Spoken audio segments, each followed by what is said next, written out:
Bonjour, bon déjà j'espère que ça marche. Je vous souhaite la bienvenue dans mon petit laboratoire à la maison et j'espère vraiment que mes recherches vont vous être utiles et répondre à vos questions. Et donc je vais faire de mon mieux de résumer toutes mes recherches en quelques minutes. Donc la première chose qu'il faut savoir, c'est que Netflix a intérêt à vous garder sur le site. Tant que vous regardez du contenu, Netflix en tire profit. Et c'est pour ça que Netflix vous propose des séries et des films à vous directement au lieu de vous laisser chercher pendant des heures. Donc l'algorithme de Netflix joue un rôle central dans son fonctionnement et il a intérêt à être efficace et à vous recommander les bonnes choses pour pas que vous partiez faire autre chose.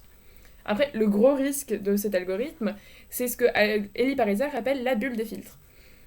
Comme c'est un algorithme de prédiction, Netflix sait ce que vous avez regardé et sait que vous l'avez apprécié parce que vous avez continué de le regarder, donc il va toujours vous recommander du contenu similaire, soit directement sur la plateforme, soit par des notifications ou des mails. Mais ça va toujours ressembler à ce que vous avez regardé avant. Donc c'est parfois difficile de trouver quelque chose de nouveau, complètement nouveau, à regarder. En 2006, Netflix lance le concours mondial Netflix Prize, qui a pour but d'améliorer l'efficacité de son système.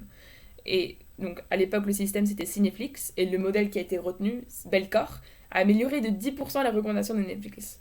Et ce changement d'algorithme, on en voit les effets très clairement à travers l'émergence de la pratique du binge-watching. Le binge-watching, c'est bien la preuve que cet algorithme fonctionne. Je me rends compte que je devrais peut-être expliquer ce que c'est que le binge-watching. Donc, le binge-watching, c'est quand quelqu'un regarde plusieurs épisodes d'une même série d'affilée, souvent pendant au moins 2 heures. Donc, comme je disais, vu que le but de Netflix, c'est de vous retenir le plus longtemps possible sur la plateforme, le binge-watching, c'est bien la preuve que son algorithme fonctionne, parce que passer 2 heures ou plus à regarder une même série, ce n'était pas quelque chose qui se faisait avant les plateformes de vidéo à la demande. Bon, je sais pourquoi vous êtes là. Alors, vous voulez savoir exactement comment fonctionne l'algorithme. Alors, exactement, c'est difficile de savoir. Gabriel Drummond, Alexandre Coutan et Florence Millerand expliquent son fonctionnement en 2 parties dans leur article. Une grosse partie du travail de l'algorithme repose sur la collecte et l'analyse des données à partir de comment on interagit avec la plateforme. Quand on clique sur quelque chose, quand on regarde quelque chose pendant plus ou moins longtemps, l'heure à laquelle vous regardez aussi, quand vous likez un film ou une série, quand vous ajoutez quelque chose à votre liste, tout est récolté par l'algorithme. Et toutes les données que l'algorithme récolte servent à construire un usager configuré. L'usager configuré n'existe qu'au sein de l'algorithme et c'est à partir de lui qu'on calcule le contenu qu'il va aimer ou pas.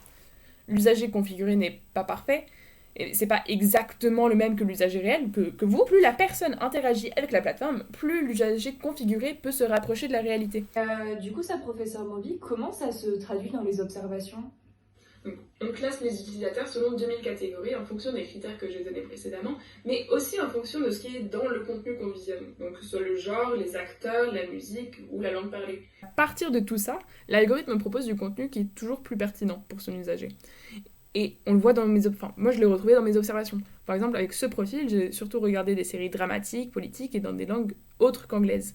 Et là, comme vous voyez, une grosse partie de ce qu'on me recommande sur ce profil, ce sont des séries dramatiques qui sont rarement en anglais.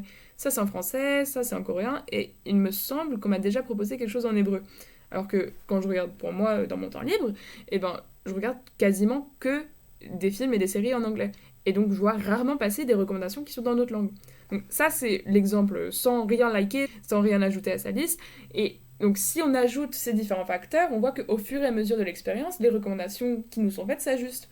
Par exemple sur ce profil, on a ajouté des films classiques, enfin des films d'auteurs à notre liste, et du coup on voit qu'on a de plus en plus de films d'auteurs qui nous sont recommandés. La deuxième partie de la réflexion de Coutan, Millerand et Durand, c'est centré sur la manière dont on recommande le contenu. Donc littéralement l'interface de Netflix. Parce que si jamais on donne à quelqu'un une liste de films comme ça, on ne sait pas forcément si ça va être vraiment pour nous ou pas. Alors qu'en même temps, si jamais on nous présente l'algorithme entier, tous les facteurs qui viennent influencer le fait qu'on nous recommande une série en particulier, et ben on risque de prendre peur. Enfin, c'est à vous de me dire, mais si jamais on vous disait, alors j'ai cette fausse version de vous que j'ai créée à partir de votre utilisation de la plateforme, et cette fausse version de vous aime cette série en particulier, donc je pense que ça devrait vous plaire. Moi, je pense que beaucoup de personnes prendraient peur. Et donc, il faut trouver une façon de présenter les données pour que le consommateur consomme ce qu'on lui propose. Et ça se présente à travers les différentes catégories. Sur l'interface de Netflix, on a des rangées horizontales qui justifient à chaque fois pourquoi on vous conseille quelque chose. Et donc très souvent, on a des recommandations qui sont propres au profil créé. Sur celui-ci, on a une section art et essai et films inspirés de livres. Alors, sur encore un autre profil, surtout où j'utilise la fonction like, on voit séries US, parce que j'ai liké principalement des séries populaires qui viennent des États-Unis. Et même dans les catégories plus larges, qui sont présentes sur l'ensemble des profils, ces catégories jouent un rôle dans la façon dont on regarde Netflix. Par exemple, sur un profil où je regardais une même série en plusieurs temps, la première rangée, c'était continuer de regarder parce que chaque fois que je me connectais sur la plateforme, je regardais cette série et rien d'autre. Donc j'étais peu probable de commencer une nouvelle série, donc c'était pas très pertinent de me conseiller quelque chose de nouveau. Par contre, une fois que je l'avais fini, eh ben, cette catégorie-là est descendue bien plus bas dans la liste. Et par contre, il faut que je nuance un peu parce que toutes mes expériences sur l'utilisation du bouton dislike ne mènent à rien. J'ai essayé de disliker le contenu populaire et le contenu populaire continue de revenir dans mes suggestions. Donc mon but était vraiment de me débarrasser des séries originales Netflix et sur ce plan-là, utiliser le dislike, c'était vraiment un échec. Et par rapport au design de la plateforme, est-ce que ça a une influence? Est-ce que ça joue quelque part? Un autre élément important qui est souligné par Jeremy Ryan Matthew dans Netflix and the Design of the Audience, c'est l'aspect visuel de la plateforme. Et en partie, ça rejoint ce que j'expliquais avant avec les différentes catégories. On a un catalogue fini de contenu, mais en réorganisant le contenu dans différentes catégories, on a l'impression d'avoir un choix beaucoup plus large qu'en réalité. Et en plus, tout le contenu sur Netflix est présenté comme un flux. Donc, dès que vous ouvrez une série, il y a une bande-annonce qui commence à jouer. Et quand vous finissez un épisode, on vous en propose tout de suite d'en commencer un autre. Et quand vous finissez la série, on vous propose tout de suite une nouvelle série à regarder.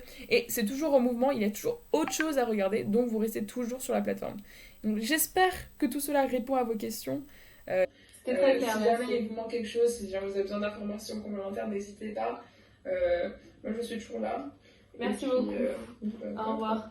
Merci. Little longer than a few minutes later. Ok, maintenant j'ai une super nouvelle. J'ai un journaliste qui veut bien discuter avec nous de Netflix et ses algorithmes. Par contre, c'est quelqu'un qui est quand même assez discret et qui préfère ne pas trop en dévoiler sur Netflix. C'est quand même une plateforme assez hermétique. Ok. Donc, est-ce que tu veux participer à l'appel avec moi? Ouais, super. Bon, bah Ça me génial. va. Mais comment ça vient. Ah, c'est lui! Allô, oui, bonjour, nous sommes donc les deux journalistes qui enquêtons pour SciencePix. Est-ce que vous pouvez donc nous détailler un petit peu tout ce que vous connaissez et savez et vous pouvez nous rapporter sur la pseudo-transparence de Netflix, s'il vous plaît? Vous dire qu'il est du devoir de Netflix de ne pas tout montrer. En effet, comme Julie Hay le précisait, son fonctionnement est très hermétique, que ce soit sur les explications ou sur nos recommandations. Charles Cuvelier a lui expliqué que le détail des recommandations pourrait faire peur aux consommateurs. C'est exactement ce que vient de dire professeur Moby, c'est vrai que ça pouvait faire peur Ça aux se recoupe. consommateurs, ouais. Car il percevrait alors la manière dont Netflix s'arrange pour analyser chaque détail de ses actions. De plus, l'interface de Netflix nous laisse penser que nos choix sont illimités. Mais cela cache le fait que la bibliothèque de contenu est en perpétuel changement à cause des expirations de licences, pour citer Netta Alexander, qui a écrit l'article Catered to Your Future Self, Netflix's Predictive Personalization and the Mathematization of Taste. En fait, la plateforme met un même film ou une même série dans plusieurs catégories, pour donner l'impression qu'il existe un volume plus important de contenu. Cependant, cette idée est à nuancer, car la multitude de choix proposés sur la plateforme mène au paradoxe de la suroffre, à un problème de choix. En effet, en ouvrant l'application, sans l'interface de recommandation, nous serions souvent en état d'hésitation, qui nous amènerait à juste quitter l'application face à la surenchère marketing et sur la plateforme de séries toujours plus attractive et à la mode. L'objectif est donc de stimuler la demande des clients vers des films plus anciens et moins connus, qui sont déjà disponibles sur leur catalogue ou qui correspondent à leur goût d'après l'algorithme, pour éviter l'accumulation d'offres par rapport à la demande.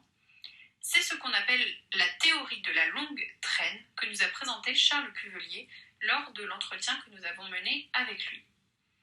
De plus, Netflix tend à rediriger peu à peu ses utilisateurs vers ses contenus originaux qui correspondent tout de même à leur goût. Les individus pensent alors que le site tient compte de leurs préférences, ce qui est certain, mais ils ne se doutent pas toujours que leurs suggestions sont dirigées vers les créations originales de la plateforme, comme c'est des contenus Netflix uniquement distribués par la plateforme, comme le suggère Capucine Cousin dans son ouvrage Netflix et compagnie.